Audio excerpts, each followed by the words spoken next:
اختتام کرتے ہیں۔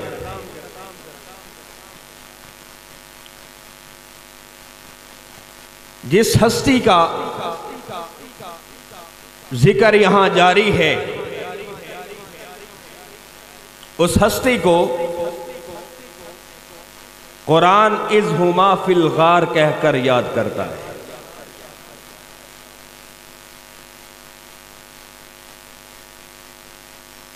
جس ہستی کا ذکر میرے سے قبل ہوا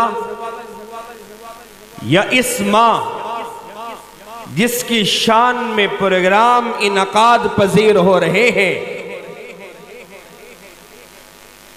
وہ ہستی انبیاء کے بعد دنیا میں افضل ترین ہستی ہے۔ اس کی افضل اور برتر اور بلند و بالا ہونے کی دلیل خود میرے پاک پیغمبر صلی اللہ علیہ وآلہ وسلم سے ہے۔ پوری زندگی اپنے ساتھ رکھا، مکہ کی زندگی میں مشکل وقت ہو تو بھی ابو بکر ساتھ، مشرکین مکہ کا ظلم اور بربریت ہو تو بھی ابو بکر ساتھ، مشرکین مکہ شیب ابی طالب میں 3 سال کے لیے قید کر لے، کھانا پینا بند کر دے، تب بھی ابو بکر ساتھ، اگر مکہ میں تشدد کرے، بیت اللہ کے سامنے مارے، تب بھی ابو بکر ساتھ، جب بلال کو آزاد کرنے کی باری آئی تو پھر بھی ابو بکر ساتھ بڑھ کے بلال کو خریدا، ثابت کیا کہ میں محمد کا سچا عاشق ہوں۔ جب مکی زندگی ختم ہوئی، مدنی زندگی کی ابتدا ہوئی، تو مکہ سے مدینہ تک کا سفر ابو بکر پھر بھی ساتھ، غار ثور میں 3 دن کا قیام، 3 راتوں کا قیام، پھر بھی ابو بکر ساتھ، اور قرآن بھی کہے اذ ہما فی الغار، ثابت کرے کہ ابو بکر ساتھ، جب مدینہ میں انٹری ہو تو بھی ابو بکر ساتھ، جب مدینہ میں ریاست مدینہ کا قیام ہو تب بھی ابو بکر مشیر بن کے ساتھ، جب بھی جنگیں ہوں تو ابو بکر ساتھ، غزوات ہوں تو ابو بکر ساتھ، جب بھی حکمت عملی طے ہو تو ابو بکر ساتھ، اور جب اس دنیا سے چلا جائے تب بھی ریاض الجنہ میں محمد کے ساتھ۔ جو ابو بکر پہ تنقید کرتا ہے اس کا کام تنقید کرنا ہے، کیونکہ ابو بکر جن کے دل کالے ہیں ان کو راس نہیں آ سکتا، ان کو سمجھ بھی نہیں آ سکتا، لیکن ان کی بدقسمتی یہ ہے جب بھی وہ ریاض الجنہ کے پاس جاتے ہیں اور روضہ رسول پر کھڑے ہو کر درود شریف پڑھتے ہیں تو ساتھ میں ابو بکر و عمر کو بھی پاتے ہیں۔ بہرحال اس شخصیت کا تذکرہ ہو رہا تھا، وقت کی قلت ہے، میں نے موضوع ختم کرنا ہے۔ حضرت ابو بکر صدیق کی سیرت کو بیان کرنا، ان کی خدمات کا اعتراف کرنا، ان کو خراج تحسین پیش کرنا، یہ قلیل وقت میں ممکن نہیں، کیونکہ وہ کسی عام شخص کا وزیر اور مشیر نہیں، وہ اس شخص کا وزیر ہے، اس ہستی کا وزیر ہے، اس خیر البشر کا وزیر ہے جس کو دنیا امام الانبیاء کے نام سے جانتی ہے، جس کو دنیا خاتم الانبیاء کے نام سے جانتی ہے، جسے دنیا ساقی کوثر کے نام سے جانتی ہے، جس کو دنیا یتیموں کا مداوا کرنے والے کے نام سے جانتی ہے، جس کو دنیا خاتم الانبیاء کے نام سے جانتی ہے، جس کو دنیا شافع محشر کے نام سے جانتی ہے، اس ہستی کا وزیر ہے، اس ہستی کا مشیر ہے۔ اگر اللہ نے دنیا میں پیغمبروں کو بھیجا تو انتخاب بھی درست کیا، ان کی شخصیت کو بھی اعلیٰ بنایا، تو یاد رکھو کہ پیغمبر کے ساتھ جڑنے والی ادنا سی ادنا چیز بھی کم تر نہیں ہو سکتی، وہ سب سے اعلیٰ ہے کہ نہیں؟ آپ کا عقیدہ ہے کہ نہیں ہے کہ جو میرے آقا کے ساتھ جڑ گیا وہ اعلیٰ ہے، اور وہ اس قدر اعلیٰ ہے، بلال حبشہ کا غلام ہے، سیاہ فام ہے، اور فتح مکہ کے موقع پر عرب سردار موجود ہیں جن کی انا پہاڑوں کی مانند تھی، جو سرداری کو بہت بڑا مرتبہ سمجھا کرتے تھے، وہ نیچے کھڑے ہیں، بلال کعبے کی چھت پہ کھڑا ہے۔ جب بلال پیغمبر کے ساتھ جڑا تو کعبے کی چھت پہ کھڑا ہو گیا، اور جو تھا ہی سردار اس کا کیا ہوگا؟ تو لہٰذا یہ بڑا دلچسپ ٹاپک ہے۔ ہم آتے ہیں اس طرف، مولانا نے میرے آنے سے پہلے خطاب کیا، فرمایا کہ حضرت ابو بکر صدیق خلیفہ اول بن گئے۔ یہ عقیدے کی بات ہے۔ عقیدے کی بات یہ ہے کہ اگر میں یہ سمجھتا ہوں کہ میرا پیغمبر خاتم الانبیاء ہے، ختم نبوت کا تاج پہن کر آیا ہے، اور اس کے بعد کوئی نبی نہیں آئے گا، دروازہ بند ہو گیا، تو یاد رکھو اللہ نے جب بھی دنیا کے لوگوں کو ہدایت دینی تھی تو پھر انبیاء کرام کو بھیجا، جنہوں نے آ کے لوگوں کو اللہ کا پیغام سنایا۔ لیکن جب میرے پیغمبر کی باری آئی تو ختم نبوت کی مہر لگا دی، اور پھر فرمایا کہ آپ کے بعد کوئی نبی نہیں ہو سکتا، اگر کوئی ہوگا تو وہ خلیفہ ہوگا، وہ خلیفہ ہوگا۔ فرمایا وعد اللہ الذین آمنوا منکم وعملوا الصالحات لَيَسْتَخْلِفَنَّهُمْ فِي الْأَرْضِ، اللہ کہتے ہیں میں وعدہ کرتا ہوں ان لوگوں کے ساتھ جو ایمان لائے، نیک اعمال کیے، اور زمین پر میری خلافت اور نیابت کی محنت کی۔ اللہ نے جمہوریت کی دعوت تو نہیں دی، اللہ نے بادشاہت کی دعوت نہیں دی، اللہ کہتا ہے لَيَسْتَخْلِفَنَّهُمْ فِي الْأَرْضِ۔ تو چنانچہ میں کہا کرتا ہوں کہ کراچی کے لوگوں، اگر ختم نبوت کا دفاع چاہتے ہو، ختم نبوت کے تقدس کے لیے کھڑا ہونا چاہتے ہو، ختم نبوت کے لیے جان قربان کرنا چاہتے ہو، ختم نبوت کے لیے ہر طرح کی قربانی دینا چاہتے ہو، ختم نبوت کے لیے آپ محنت کرنا چاہتے ہو، جد و جہد کرنا چاہتے ہو، کوشش کرنا چاہتے ہو، مال لگانا چاہتے ہو، جان لگانا چاہتے ہو، تو ختم نبوت کا دفاع ایسے نہیں ہوگا۔ ختم نبوت کا دفاع تبھی ممکن ہوگا جب تو اور میں خلافت راشدہ کا دفاع کریں گے، کیونکہ خلافت راشدہ ہی ختم نبوت کی دلیل ہے کہ آپ کے بعد نبی نہیں خلیفہ آئے گا۔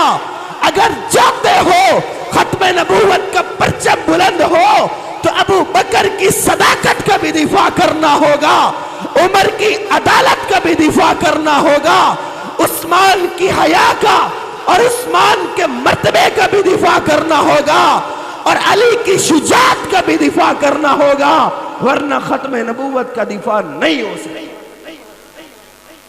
لیکن یہ بے بسی کی بات ہے، ہم ختم نبوت کی بات تو کرتے ہیں، خلافت کی بات ہے نہیں کرتے، ہاتھ پیر پھول جاتے ہیں، ہاتھ پیر پھول جاتے ہیں۔ وجہ کیا ہے؟ کیوں پھول جاتے ہیں؟ میرا آپ سے سوال ہے، سوال یہ پاکستان ہے، اس پاکستان میں اگر نون لیگ دعوت دیتی ہے تو کہتی ہے کیپٹلزم میں آ جاؤ، سرمایہ دارانہ نظام میں آ جاؤ، ملک کو سرمایہ دارانہ نظام چلا سکتا ہے۔ اگر پیپل پارٹی دعوت دیتی ہے تو سوشلزم کی دعوت دیتی ہے، جو کمیونزم کی اپڈیٹڈ شکل ہے اس کی دعوت دیتی ہے۔ دیگر مذہبی جماعتیں ماشاءاللہ اسلامی جمہوریت کی دعوت دیتی ہیں اور بتاتی ہیں کہ ہم اسلامی جمہوریت کے لیے کام کر رہے ہیں، ہم جمہوریت کو مضبوط دیکھنا چاہتے ہیں، ہم جمہوریت کو توانا دیکھنا چاہتے ہیں، ہم جمہوریت سے ملک کا استحکام دیکھتے ہیں۔ یہ کہتے ہیں کہ نہیں کہتے؟ کہتے ہیں نا، کہتے ہیں۔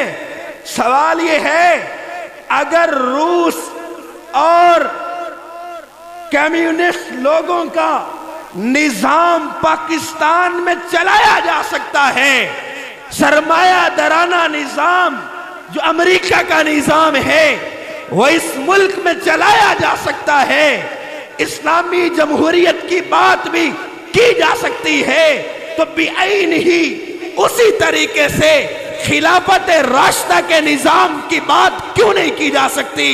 خلافت راشدہ کے لیے جماعت کیوں نہیں بنائی جا سکتی؟ خلافت راشدہ کے نظام کے لیے ہم ان جماعتوں کی طرح جدوجہد کرنے کے حق میں کیوں نہیں ہیں؟ ہم خود مختار کیوں نہیں ہیں؟ ہمیں آزادی کیوں نہیں دی جاتی؟ اگر آزادی اظہار اس ملک میں موجود ہے اور اس اظہار کی وجہ سے اگر کوئی سرمایہ دارانہ نظام کی دعوت دیتا ہے اس کو کھلی آزادی ہے، اگر کوئی سوشلزم کی دعوت دیتا ہے اس کو کھلی آزادی ہے، اگر کوئی اسلامی جمہوریت کی دعوت دیتا ہے تو اس کو کھلی آزادی ہے، اگر کوئی قومیت کی بنیاد پر قوم پرست بن کر اپنی قومیت کی دعوت دیتا ہے تو اس کو کھلی آزادی ہے، اگر کوئی لسانی بنیادوں پر زبان اور بولی کی بنیاد پر اگر کوئی محنت کرتا ہے، جماعت بناتا ہے، دعوت دیتا ہے تو اس کو کھلی آزادی ہے۔ لیکن خلافت راشدہ کا نظام اتنا مظلوم ہے کہ اگر ریڑھی بان کو تکلیف ہو جائے تو اس کی یونین حرکت میں آتی ہے، ریڑھی بان کی جماعت ہے، مزدور کے حقوق کی جماعت ہے، وکیلوں کے حقوق کی جماعت ہے، ڈاکٹروں کے حقوق کی جماعت ہے، اساتذہ کے حقوق کی جماعت ہے، حتیٰ کہ خواجہ سرا کے حقوق کی بھی جماعت ہے، لیکن نظام خلافت راشدہ کی جماعت ہی کوئی نہیں۔ اللہ تعالیٰ قرآن میں کہیں جمہور کہہ رہا ہے تو بتائیں، علماء بیٹھے ہیں مجھے بتائیں، کئی لفظ جمہور استعمال ہوا ہے تو مجھے بتلائیں۔ ہاتھ پیر پھول جاتے ہیں، کیوں پھولنے چاہیے؟ ہم کوئی ملکی سالمیت کے خلاف بات کر رہے ہیں، ہم کوئی پاکستان کے استحکام کے خلاف بات کر رہے ہیں، ہم کوئی اداروں کے خلاف بات کر رہے ہیں، ہم کوئی ملک کے تاجر کے خلاف بات کر رہے ہیں، ہم ملک کے وکیل کے خلاف بات کر رہے ہیں، یا ہم کسی اور شعبے کے خلاف بات کر رہے ہیں۔ اور بابا ہم یہ کہتے ہیں کہ وکیل کا اگر مستقبل روشن ہے تو نظام خلافت راشدہ میں ہے، ڈاکٹر کا مستقبل اگر روشن ہے تو نظام خلافت راشدہ میں ہے، طالب علم کا مستقبل اگر روشن ہے تو وہ نظام خلافت راشدہ کے اندر ہے۔ اور اگر کسی مائی کا، کسی بہن کا، کسی ماں کا، کسی بیٹی کی عزت اور چار دیواری کا تحفظ ممکن ہے تو وہ بھی نظام خلافت راشدہ سے ممکن ہے، کسی اور نظام سے ممکن نہیں۔ اگر ممکن ہوتا تو یورپ میں طلاق کہیں نہ ہوتی۔ یورپ طلاق میں پہلے نمبر پہ، یورپ طلاق میں پہلے نمبر پہ۔ یورپ میں ماں کا نام لکھا جاتا ہے بچے کے ساتھ، باپ کا پتہ ہی کوئی نہیں، باپ کا پتہ ہی کوئی نہیں۔ جن کا نظام ہم اٹھائے پھرتے ہیں، جن کا نظام ہم اٹھائے پھرتے ہیں۔ کراچی والوں، میرا آپ سے سوال یہ نہیں کون کیا محنت کر رہا ہے، مجھے کسی سے کوئی تکرار نہیں، میرا کسی سے مقابلہ نہیں، میرا کسی سے مخالفت اور دشمنی کا نہ ارادہ ہے نہ کوئی میری فکر ہے، لیکن جو حکم مجھے خدا تعالیٰ نے قرآن میں دیا، وَذَكِّرْ فَإِنَّ الذِّكْرَى تَنْفَعُ الْمُؤْمِنِينَ، کہ اے لوگوں جو ذکر ہم نے تم پہ نازل کروایا، وہ ذکر جب تم تک پہنچ جائے تو اس کو آگے لوگوں تک پہنچاؤ تاکہ مومنوں کو فائدہ ہو جائے۔ ہم تو وہ فکر، وہ قرآن لے کے پھر رہے ہیں، اور ہم کہہ رہے ہیں ہم نے 70 سال ملک کی تاریخ میں خلافت راشدہ کا نظام استعمال ہوتے دیکھا تو دہشت گردی کے لیے دیکھا، اگر استعمال ہوتے دیکھا تو کسی کے مفاد کے لیے دیکھا، اگر استعمال ہوتے دیکھا تو کسی کی مطلب اور غرض کے لیے ہوتے دیکھا، لیکن 70 سال میں ہم نے حقیقی جدوجہد نہیں دیکھی ہے۔ ہم پاکستان کے اندر ذمہ دار شہری کے نام سے، کیونکہ ہم ذمہ دار شہری مانتے ہی اس کو ہیں جو قرآن و سنت کا تابع ہے۔ بابا میں ذمہ دار شہری کی بات کر رہا ہوں، اللہ تعالیٰ تو اس کو انسان ماننے کو بھی تیار نہیں جو قرآن و سنت کا تابع نہیں۔ اللہ قرآن میں کہتے اولئک کالانعام بل ہم اضل، یہ جانور ہیں، جانوروں سے بھی بدتر ہیں۔ بابا میں تو کہتا ہوں کہ جو نظام اسلام کی بات نہیں کرتا، جو قرآن کے نظام کی بات نہیں کرتا، جو خود کو قرآن و سنت کا تابع نہیں مانتا، میں تو یہ کہتا ہوں کہ وہ ذمہ دار شہری نہیں۔ میں کسی کی توہین نہیں کرتا، لیکن قرآن مجید تو واضح بات کرتا ہے، کہتے جو قرآن کو نہیں مانتے، حدیث کو نہیں مانتے، جو اطاعت رسول نہیں کرتے، اطاعت خدا نہیں کرتے، اولئک کالانعام، وہ جانور ہیں، جانوروں سے بھی بدتر ہیں۔ بات سمجھ میں آئی کہ نہیں آئی؟ سچ بول رہا ہوں یا جھوٹ بول رہا ہوں؟ آپ مجھے یہ بتائیں، یہ ملک ہم نے کس لیے حاصل کیا؟ اس ملک کے اندر لاکھوں مسلمانوں کا خون ہے۔ میں اس ملک میں نظام خلافت کی راستہ کی بات کیوں کرتا ہوں؟ میں اس لیے کرتا ہوں کہ اس ملک میں میرے آباء و اجداد کا خون ہے، اسلام کے لیے بہایا گیا ہے، میری بہنوں کی عزتیں تار تار کی گئی ہے، اسلام کے لیے کی گئی ہے، میرے بچوں کو نیزوں کی انیوں پہ پرویا گیا ہے تو اس اسلام کی خاطر پرویا گیا ہے۔ لیکن نہ ادھر اسلام تھا نہ ادھر اسلام ہے۔ ہم نے حشر کیا کیا؟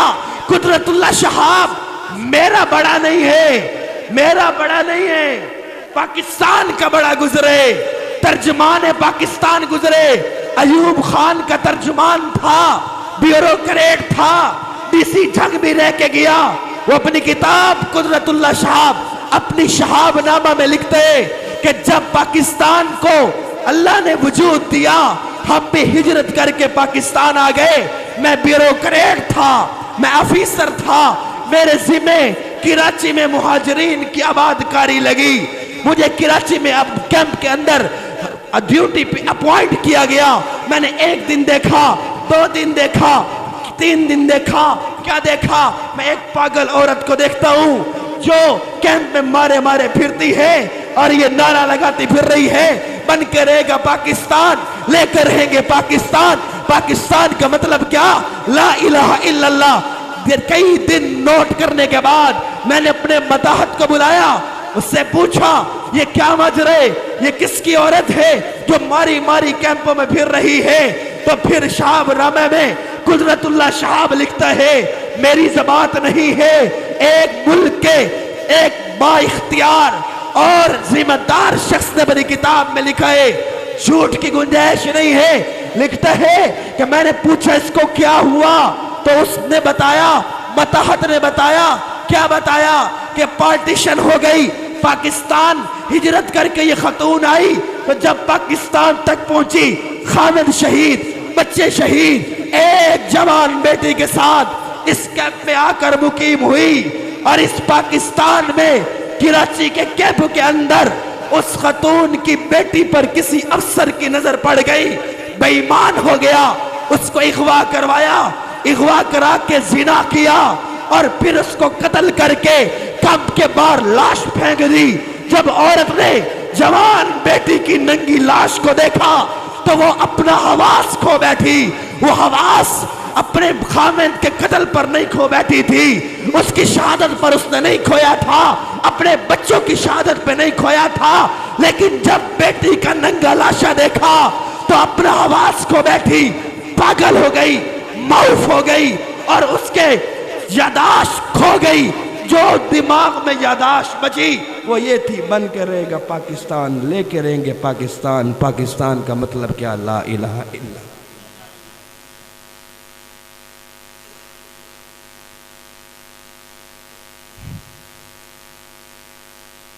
کیا ان خواتین اور ان بزرگوں کی ارواح کو ہم کیا جواب دیں گے؟ کل اللہ کے ہاں قیامت کے روز جو امانت انہوں نے ہمارے سپرد کی، اس کا جواب بھائی ہم لوگ کیا دیں گے؟ یہی کہ میں نے اکابر پرستی میں آ کر اسلامی جمہوریت کی بات کی،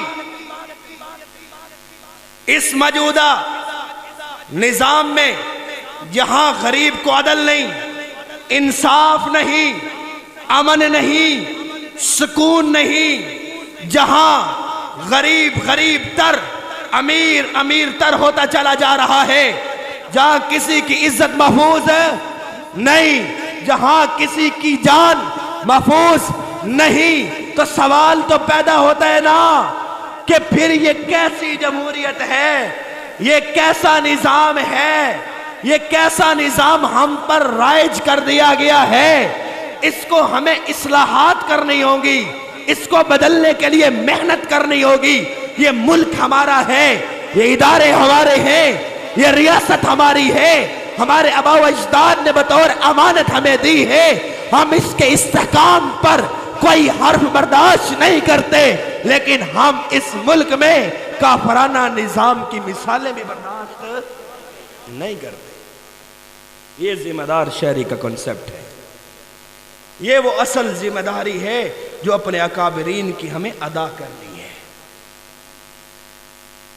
یہ وہ اصل پیغام ہے جو اکابرین نے قربانیاں دے کر ہمیں ہمارے ہاتھ میں پکڑایا تھا، ہمیں بتلایا تھا کہ ہم نے یہ کام کرنا ہے۔ تو آپ ایمانداری سے بتاؤ، کوئی ایک شخص کھڑا ہو کے بتائے وہ دن میں 10 منٹ بھی خلافت کے عنوان پر آپس میں بات کرتا؟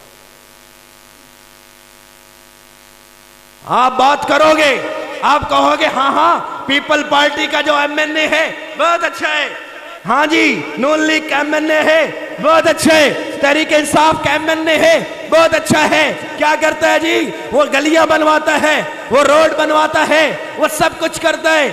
انف ہے، اگر تم نے روٹی کھانی تھی، اگر تم نے بچے پیدا کر کے مرنا تھا تو جانور بھی کرتے ہیں، جانور بھی چارہ کھاتے ہیں، جانور بھی بچے پیدا کرتے ہیں۔ اللہ نے تمہیں اشرف المخلوقات بنایا، اللہ نے تمہیں انسان بنایا، اللہ نے جب انسان کو اپنے ہاتھوں سے بنایا تو کیا تعارف کروایا؟ وَإِذْ قَالَ رَبُّكَ لِلْمَلَائِكَةِ إِنِّي جَاعِلٌ فِي الْأَرْضِ خَلِيفَةً، میں زمین پر فرشتوں اپنا خلیفہ اور نیب لے کر آ رہا ہوں۔ اللہ نے یہ نہیں کہا کہ میں زمین پر جمہور لا رہا ہوں، اللہ نے یہ نہیں کہا میں زمین پر بادشاہ لا رہا ہوں، اللہ نے یہ نہیں کہا کہ میں زمین پر کوئی اور مخلوق لا رہا ہوں، اللہ نے کہا، اللہ نے تعارف انسان کا کیا کروایا، اللہ نے کہا میں اپنا خلیفہ اور نائب لے کر آ رہا ہوں، اور آج وہی خلیفہ اتنی طاقت نہیں رکھتا کہ وہ یہ بات کرے لَيَسْتَخْلِفَنَّهُمْ۔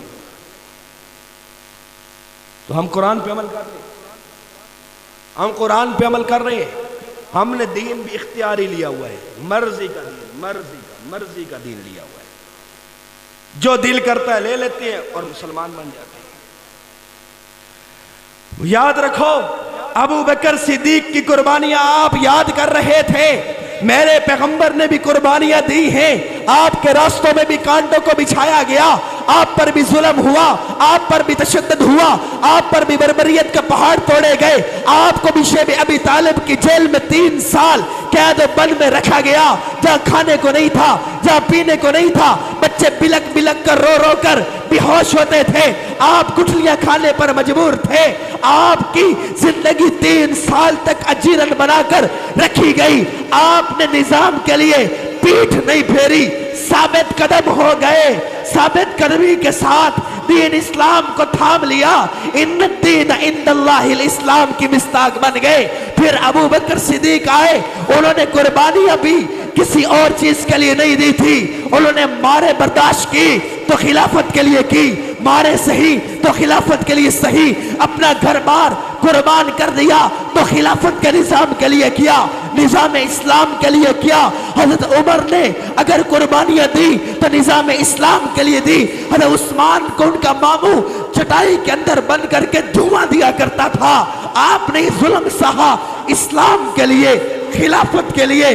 آگے چلیے، حضرت عمار یاسر کو بدترین تشدد کا نشانہ بنایا جاتا، آپ نے تشدد برداشت کیا، خلافت کے لیے کیا، آپ کے باپ کو شہید کیا گیا تو اس نے قربانی خلافت کے لیے دی، آپ کی اماں سمیہ کو 2 اونٹوں کے ساتھ باندھ کر نیزے کے ساتھ 2 ٹکڑوں میں بدل دیا گیا، سمیہ نے پہلی شہیدہ بن کر اسلام کی، ہمیں دعوت اسلام کی اور خلافت کی دی تھی۔ آگے چلیے، بلال کو تپتی ریت پر لٹایا گیا، مارا گیا، پتھر رکھے گئے، لیکن ان کی دعوت اسلام کی دعوت تھی، خلافت کی دعوت تھی۔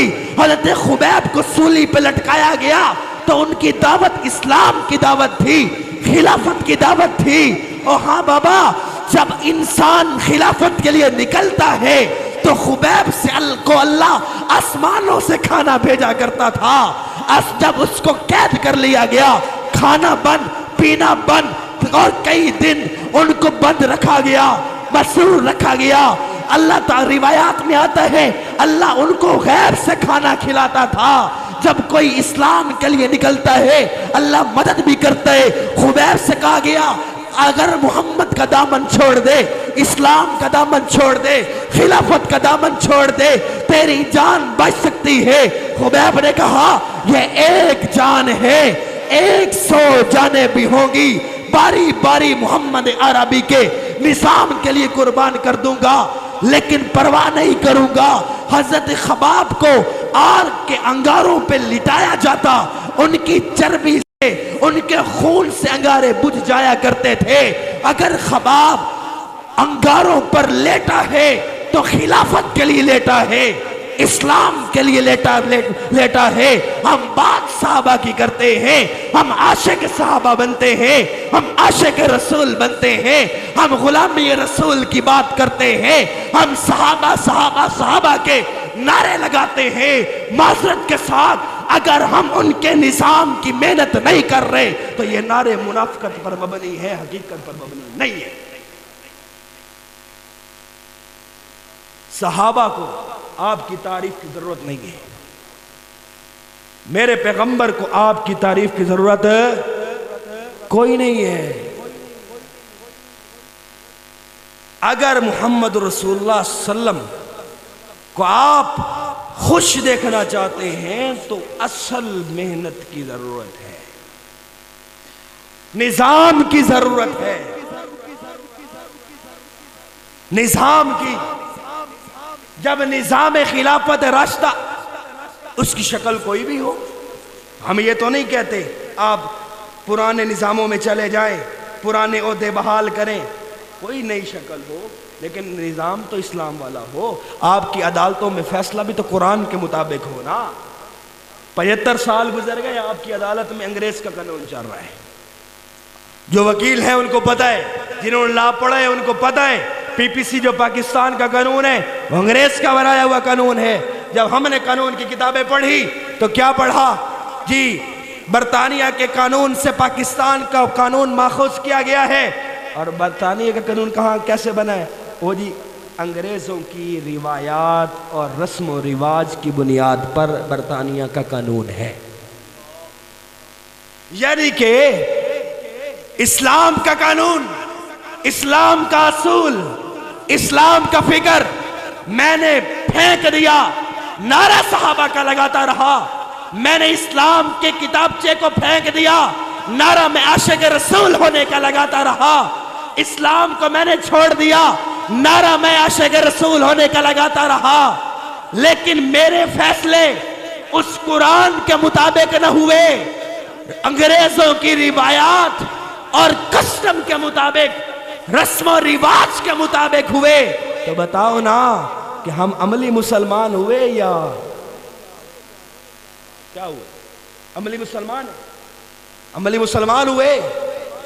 میں یہی پیغام دینا چاہتا ہوں، کراچی کے لوگوں، آپ نے صحابہ کے لیے قربانیاں بھی دی ہیں، آپ نے صحابہ کے لیے جیلیں بھی کاٹی ہیں، آپ نے صحابہ کے لیے قید و بند کی صورتیں بھی کاٹی ہیں، آپ نے صحابہ کے لیے ہر قربانی دی ہے، جانی قربانی بھی دی ہے، مالی قربانی بھی دی ہے، ہر قربانی کو آپ نے سہا ہے۔ لیکن لیکن لیکن لیکن لیکن لیکن جو بات میں آپ کو کرنا چاہتا ہوں وہ یہ ہے کہ کراچی والوں، اگر آپ کھڑے ہو جاؤ اور اگر آپ کہو کہ صحابہ کی تعریف بھی کریں گے، صحابہ کے نعرے بھی لگائیں گے، لیکن جب نظام کی بات آئے گی تو نظام بھی صحابہ کا ہونا چاہیے، جب قانون کی بات ہوگی تو قانون بھی صحابہ کا ہونا چاہیے، جب ریاست کی بات ہوگی تو ریاست بھی صحابہ والی ہونی چاہیے، جب قانون سازی کی بات ہوگی تو ہم کہیں گے ہمیں قانون بھی عمر لا والا چاہیے۔ سنو، سویڈن ایک دنیا کا ملک ہے، کافر ملک ہے، وہ سیکس فری ملک ہے۔ سیکس فری کا مطلب یہ ہے کہ وہ اتنا فحاش ملک ہے، وہاں پر اگر لڑکا لڑکی سڑک پر بھی کھڑے ہیں کوئی پوچھ نہیں سکتا، لیکن اس کی ترقی کا راز تمہیں میں بتلانا چاہتا ہوں۔ وہ ترقی یافتہ کیوں ہے؟ اس نے جو قانون بنایا، وہ قانون جو لاگو کیا، نافذ کیا، وہ قانون اس نے کون سا کیا؟ عمر لا۔ سویڈن کے قانون کے اوپر لکھا ہوا ہے عمر لا۔ امریکہ میں سود ہے 0.01، جاپان میں سود ہے 0.0 یعنی 0 پہ، اور آپ کے پاکستان میں ہر مہینے آپ کا اسٹیٹ بینک کا گورنر آ کے کہتا ہے کہ اس مہینے سود 17% ہوگا، 16% ہوگا، 13% ہوگا۔ ہر ماہ بطور بحیثیت ریاست پاکستان ہم اللہ اور اس کے رسول کے خلاف اعلان جنگ کرتے ہیں یا نہیں؟ بھول گئے شاید۔ یا ایھا الذین آمنوا انما الخمر والمیسر والانصاب والازلام رجس من عمل الشیطان فاجتنبوہ لعلکم تفلحون۔ بھول گئے نا کہ اللہ نے کہا تھا جو سود لے گا وہ میرا بھی دشمن ہے، میرے پیغمبر کا بھی دشمن۔ بھول گئے۔ والمیسر کی جب بات آتی ہے اس میں صرف سود کا مال نہیں، اس میں سٹے کا مال بھی ہے، جوئے کا مال بھی ہے، قبضے کا مال بھی ہے، اور اس میں لڑکیوں کا جہیز کا مال بھی آتا ہے۔ جب ہم بات کرتے ہیں ہم یہ رشتہ لیں گے پر جہیز میں دو گے کیا، والمیسر میں یہ مال بھی آتا ہے۔ لیکن بڑے بڑے حاجی، بڑے بڑے حج کرنے والے جہیز مانگ رہے ہوتے۔ والمیسر میں، لفظ والمیسر میں صرف سود نہیں، جوا بھی آتا ہے، سٹا بھی آتا ہے، بٹھا بھی آتا ہے، نجائز منافع خوری بھی آتی ہے، ملاوٹ بھی آتی ہے، حتیٰ کہ جہیز کے لیے مانگا گیا سامان بھی پھر ہم کیا کہتے ہیں کہ ہم عاشق صحابہ ہیں، ہم عاشق رسول ہیں، اور ہم دھڑدلے سے مانگتے ہیں بھائی، ہم دھڑدلے سے مانگتے ہیں، بیٹی کا حق نہیں دیتے، بہن کا حق نہیں دیتے۔ یہاں علماء بھی اس میں شریک ہے، میرے جیسے علماء بھی شریک ہیں، وہ بھی نہیں دیتے۔ بات گھر سے ہونی چاہیے، نہیں دیتے۔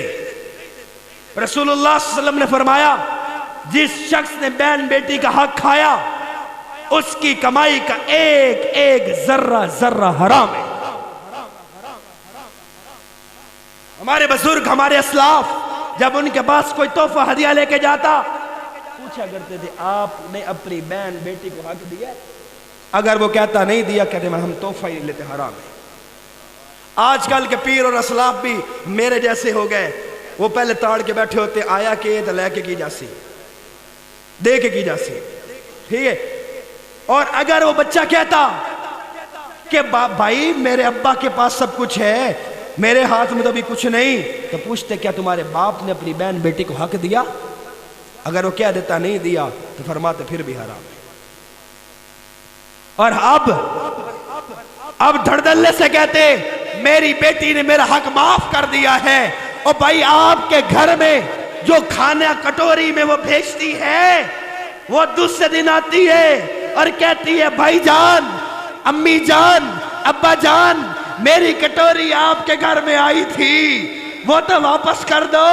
جو 10-20 کی کٹوری لینے آتی ہے بدبختوں، کیا وہ اپنی لاکھوں کا حق تمہیں معاف کر دیتی ہے؟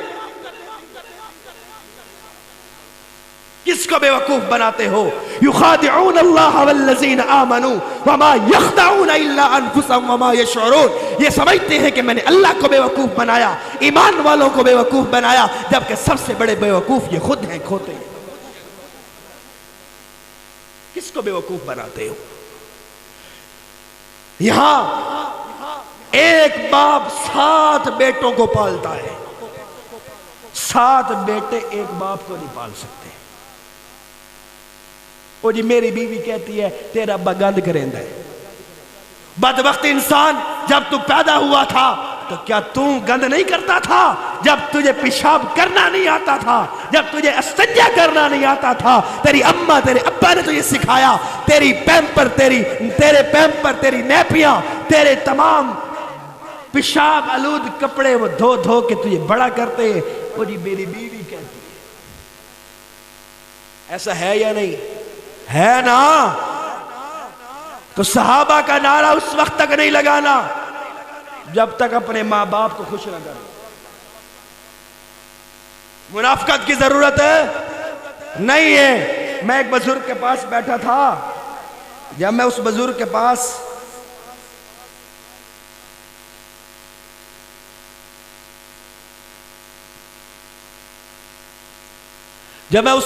پاس بیٹھا تھا تو وہ مجھے کہنے لگا، کیا کہتا ہے؟ وہ کہتا ہے کہ میں جب سے پیدا ہوا بوڑھا ہو گیا، اور بوڑھے ہونے تک میں مولیوں کو دعا مانگتے دیکھ رہا ہوں، اللہ عالم اسلام کا بول بالا فرما، امن عطا فرما، سلامتی عطا فرما۔ میری داڑھی سفید ہوگی، سلامتی کوئی نہیں آئی، امن کوئی نہیں آیا، کشمیر آزاد کوئی نہیں آیا۔ کشمیر آزاد نہیں ہوا، امن نہیں آیا، سلامتی نہیں آئی۔ اور بھائی ہم جگہ جگہ تو اللہ سے اعلان جنگ کرتے پھر رہے ہیں، پھر کہتے ہیں امن نہیں آیا، سلامتی نہیں آئی۔ میری بات سمجھ گئے کہ نہیں؟ سمجھے کہ نہیں؟ اب بات کرنے کا مقصد یہ تھا کہ جب ہم نظام اسلام کی بات کرتے ہیں، جب ہم اسلام کی بات کرتے ہیں، جب ہم صحابہ کی بات کرتے ہیں، جب ہم انبیاء کی بات کرتے ہیں، جب رسول اللہ کی بات کرتے ہیں، جب ہم 12 ربیع الاول پر محفل منعقد کرتے ہیں، اپنے آقا کو یاد کرتے ہیں، جب ہم مد صحابہ جلوس نکالتے ہیں، مد صحابہ کانفرنسز کرتے ہیں، تو ہر کانفرنس پر، ہر میلاد پر، ہر محفل پر، ہر جگہ جگہ پر، ہر محفل میں ہمیں یہ سوچنا چاہیے کہ جن کا تذکرہ سننے جا رہے ہیں ان کا تذکرہ ادھر ہے یا نہیں۔ سمجھ آگئی بات کی؟ ٹائم میرا تھا 12 بجے تک، 8 منٹ اوپر. تو ذمہ دار شہری اس ملک کے اندر نظام کی بات کرتی ہے، کہتی ہے اپنے بچوں کو، اپنی بیٹیوں کو، بزرگوں کو، جوانوں کو، سب کو چاہیے کہ وہ نظام خلافت کو سمجھے، پڑھے. اسلام کا معاشرتی نظام کیا ہے، اسلام کا سوشل نظام کیا ہے، اسلام کا معاشی نظام کیا ہے، اسلام کا سیاسی نظام کیا ہے، اسلام کا تقابل کس کے ساتھ ہے اور کس کے ساتھ نہیں ہے. اس کو پڑھیں پڑھیں پڑھیں. اگر جب تک ہم اسلام کی گہرائی میں نہیں جائیں گے، ہم اس وقت تک پکے سچے مسلمان نہیں بن سکتے ہیں. اگر آپ چاہتے ہیں حقیقت میں ابو بکر کی صداقت کا دفاع کیا جائے، عمر کی عدالت کا دفاع کیا جائے، عثمان کے حیا کا دفاع کیا جائے، علی کی شجاعت کا دفاع کیا جائے، عبداللہ بن عباس کے مفسر ہونے کا دفاع کیا جائے، عبداللہ بن مسعود کے فقہ اور ان کے مسائل کا دفاع کیا جائے، ابو عبیدہ بن جراح، خالد بن ولید، سعد بن ابی وقاص اور زبیر بن عوام کی تلوار کا دفاع کیا جائے، اور اگر آپ کہتے ہیں کہ صحابہ کرام کے ایک ایک پہلو کا دفاع کیا جائے تو ایک ایک پہلو کو پڑھ لو، ایک ایک نظام کی کڑی کو پڑھ لو، سمجھ لو صرف نعروں سے کام نہیں چلے گا. اس دنیا پر جھنڈا ایسے نہیں اسلام کا لہرائے گا. اسلام کا جھنڈا تبھی لہرائے گا جب تمہیں نظام کی سمجھ ہوگی، نظام پر پکڑ ہوگی، پھر تو سب ہوگا، ورنہ ممکن نہیں ہے. اٹھ شیر مجاہد ہوش میں آ، تعمیر خلافت پیدا کر. کیوں فرقے فرقے ہوتا ہے، اب ایک جماعت کو پیدا کر. قومیت کے نام پہ کیوں بڑھتا ہے، اب ایک جماعت کو پیدا کر. لسانیت کے نام پہ کیوں بڑھتا ہے، اب ایک جماعت کو پیدا کر. فرقہ واریت کے نام پہ کیوں بڑھتا ہے، اب ایک جماعت کو پیدا کر. قارون کی دولت کو ٹھکرا دے، عثمان کی دولت کو پیدا کر. بے ایمانی کرنا چھوڑ، عثمان کی دولت کو پیدا کر. قبضے کرنا چھوڑ، عثمان کی دولت کو پیدا کر. چوری کرنا چھوڑ، عثمان کی دولت کو پیدا کر. ملاوٹ کرنا چھوڑ، عثمان کی دولت کو پیدا کر. اسلام قدم تو بڑھتا ہے، کفار سے پھر کیوں ڈرتا ہے. اسلام قدم تو بڑھتا ہے، جگیرداروں سے پھر کیوں ڈرتا ہے. اسلام قدم تو بڑھتا ہے، سرمایہ کاروں سے پھر کیوں ڈرتا ہے. اسلام قدم تو بڑھتا ہے، پھر وڈیروں سے کیوں ڈرتا ہے. اسلام کا نام نہ لے، یشو کے شہادت پیدا کر. ابو بکر بن، عمر بن، عثمان بن، علی بن، امیر معاویہ بن، حسن بن، حسین بن، عبداللہ بن مسعود بن، سعد بن ابی وقاص بن، ابو عبیدہ بن جراح بن، خالد بن ولید کی طرح بن، سعد بن جبیر کی طرح بن کے دکھا. مصعب بن عمیر بن. اگر ان کی طرح نہیں بن سکتا تو پھر محمد بن قاسم کی طرح بن، قتیبہ بن مسلم کی طرح بن، موسیٰ بن نصیر کی طرح بن، طارق بن زیاد کی طرح بن. اگر تو ان کی طرح بھی نہیں بن سکتا تو اقبال نے کہا تھا اپنے من میں ڈوب کے پا جا سراغ زندگی. اپنے من میں ڈوب کے پا جا سراغ زندگی. اگر تو کسی کا نہیں بنتا نہ بن، اپنا تو بن، اپنے بچوں کا تو بن، اپنی قبر کا تو بن، اپنی آخرت کا تو بن، اپنے ایمان کا تو بن. وآخر دعوانا الحمدللہ رب العالمین.